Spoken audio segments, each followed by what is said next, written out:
Hi friends, welcome to cook with Pramila. Friends, ఈరోజు video వచ్చేసి chicken గిజెడ్ curry ఎలా తయారు చేసుకోవాలో చూపించబోతున్నాను. ఒక్కసారి ఈ కర్రీ చేసుకున్నారంటే అబ్బబ్బా సూపర్గా ఉందని మీరే చెప్తారు. ఎప్పుడు చికెన్ కర్రీ కాకుండా ఒక్కసారి గిజెడ్ తెచ్చుకొని ఇలా కర్రీ చేసుకోండి, మళ్ళీ మళ్ళీ కావాలని అడుగుతారు. అంత బాగుంటుంది. మరి తప్పకుండా ట్రై చేయండి. ఫ్రెండ్స్, మరి గిజెడ్ కర్రీ ఎలా తయారు చేసుకోవాలో వీడియోలోకి వెళ్ళి చూసేయండి. ఫ్రెండ్స్, ఈ కర్రీ చేయడం కోసం ఒక అర కేజీ వరకు గిజర్ని తీసుకున్నానండి. వీటిని కందనకాయలు అంటారండి. ఈ గిజర్ని 1-2 సార్లు నీచు వాసన లేకోకుండా బాగా కడిగి తీసుకోవాలి. తర్వాత కర్రీ చేయడం కోసం స్టవ్ మీద కడాయి పెట్టుకున్నానండి. స్టవ్ ఆన్ చేసుకున్నాను. కడాయిలోకి ఒక 5 టేబుల్ స్పూన్ల వరకు నూనె అయితే వేసుకోవాలి. నాన్ వెజ్ కర్రీస్లలో నూనె కొద్దిగా ఎక్కువ ఉంటేనే కర్రీ చాలా బాగుంటుంది. మీరు కావాలంటే కాస్త తగ్గించుకొని వేసుకోవచ్చు. నూనె వేడయ్యాక ఇందులోకి ఒక 2 ఉల్లిపాయలు, 2 పచ్చిమిరపకాయలను సన్నగా కట్ చేసుకొని వేసుకోవాలి. మంట సిమ్లోనే పెట్టుకొని కలుపుకుంటూ ఉల్లిపాయలు లైట్ గోల్డెన్ కలర్ వచ్చేదాకా బాగా కలుపుతూ ఫ్రై చేసుకోవాలి. ఉల్లిపాయ ముక్కలన్నీ గోల్డెన్ కలర్లోకి రాగానే ఇప్పుడు ఇందులోకి 1 టేబుల్ స్పూన్ అల్లం వెల్లుల్లి పేస్ట్ను ఫ్రెష్గా తయారు చేసుకొని వేసుకోవాలి. అల్లం వెల్లుల్లి పేస్ట్ కూడా పూర్తిగా పచ్చివాసన వెళ్ళిపోయేదాకా బాగా కలుపుతూ ఫ్రై చేసుకోవాలి. ఎప్పుడైనా కానీ నాన్ వెజ్ కర్రీలలోకి అల్లం వెల్లుల్లి పేస్ట్ను అప్పుడప్పుడు తయారు చేసుకొని వేసుకోండి. కర్రీలు చాలా టేస్టీగా ఉంటాయి. అల్లం వెల్లుల్లి పేస్టు పచ్చివాసన వెళ్ళిపోయేదాకా ఫ్రై చేసుకున్నాక ఇందులోకి మనం ముందుగా కడిగి పెట్టుకున్న చికెన్ గిజర్ని వేసుకోవాలి.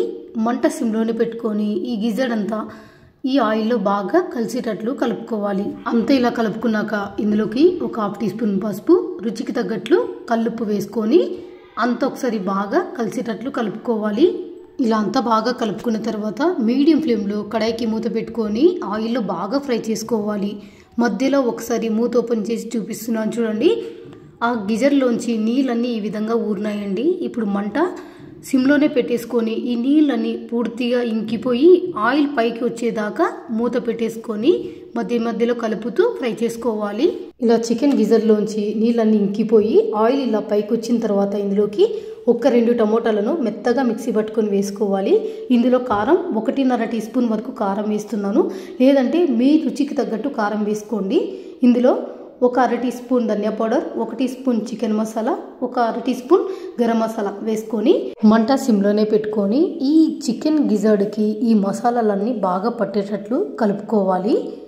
ఈ మసాలాలన్నీ పూర్తిగా పచ్చివాసన వెళ్ళిపోయి ఆయిల్ పైకి వచ్చేదాకా మూత పెట్టేసుకొని ఒక 5-6 నిమిషాలు బాగా ఉడికించుకోవాలి. ఇలా ఒక 5-6 నిమిషాలు బాగా ఉడికించుకున్న తర్వాత ఇప్పుడు ఇందులోకి గ్రేవీ తగ్గట్లు నీళ్ళైతే పోసుకోవాలి. నేనైతే ఇక్కడ 1.5 గ్లాస్ వరకు అయితే నీళ్ళైతే పోసుకుంటున్నాను. ఇలా నీళ్ళు పోసుకున్నాక అంతా బాగా కలుపుకోవాలి. ఇలా అంతా బాగా కలుపుకున్నాక ఉప్పు కారం సరిపోయినాయి లేదో ఒకసారి చెక్ చేసుకోండి. మీడియం ఫ్లేమ్ పెట్టేసుకొని ఒక 10 నిమిషాలు ఈ కర్రీని బాగా మెత్తగా ఉడికిచ్చేసుకోండి. చూడండి, 10 నిమిషాల తర్వాత మీకు ఈ కర్రీ చూపిస్తున్నాను. ముక్కలన్నీ మెత్తగా ఉడికిపోయి ఆయిల్ సపరేట్ అయిపోయింది. చూడండి, మనకి ఇక్కడ కర్రీ అయితే రెడీ అయిపోయిందండి. ఈ కర్రీ తయారు చేసుకోవడానికి ఎక్కువ టైం అయితే పట్టదండి. చాలా తక్కువ టైంలోనే ఈ కర్రీని తయారు చేసుకోవచ్చు. ముక్కలు కూడా చాలా తొందరగా ఉడికిపోతాయండి. ఇప్పుడు ఇందులోకి ఆఖరిగా కొంచెం కొత్తిమీరని కట్ చేసుకొని వేసుకొని కలుపుకోండి. అంతే ఫ్రెండ్స్, ఎంతో కమ్మగా రుచిగా సింపుల్గా చికెన్ గిజర్డ్ కర్రీ అయితే రెడీ అయిపోయింది. తప్పకుండా ఒక్కసారి ఈ స్టైల్లో ట్రై చేసి చూడండి. మీరే అంటారు అబ్బబ్బా సూపర్ అని. ఎప్పుడు చికెన్ కర్రీనే కాకుండా ఒక్కసారి ఇలా గిజర్డ్ తెచ్చుకొని కర్రీ చేసుకున్నారంటే ఎప్పుడు ఇలానే చేసుకొని తినాలనిపిస్తుంది. అంత బాగుంటుందండి. తప్పకుండా మీరు ట్రై చేయండి. ఫ్రెండ్స్, మరి చికెన్ గిజర్డ్ కర్రీ ఎలా తయారు చేసుకున్నామో చూసారు కదా. వీడియో నచ్చితే మాత్రం లైక్ చేయండి, షేర్ చేయండి. అలాగే ఛానల్ని సబ్స్క్రైబ్ చేసుకొని ఇంకా ఇలాంటి వెరైటీ వంటకాల కోసం పక్కనున్న బెల్ ఐకాన్ని యాక్టివేట్ చేసుకోవడం మాత్రం మర్చిపోకండి. Thank you for watching.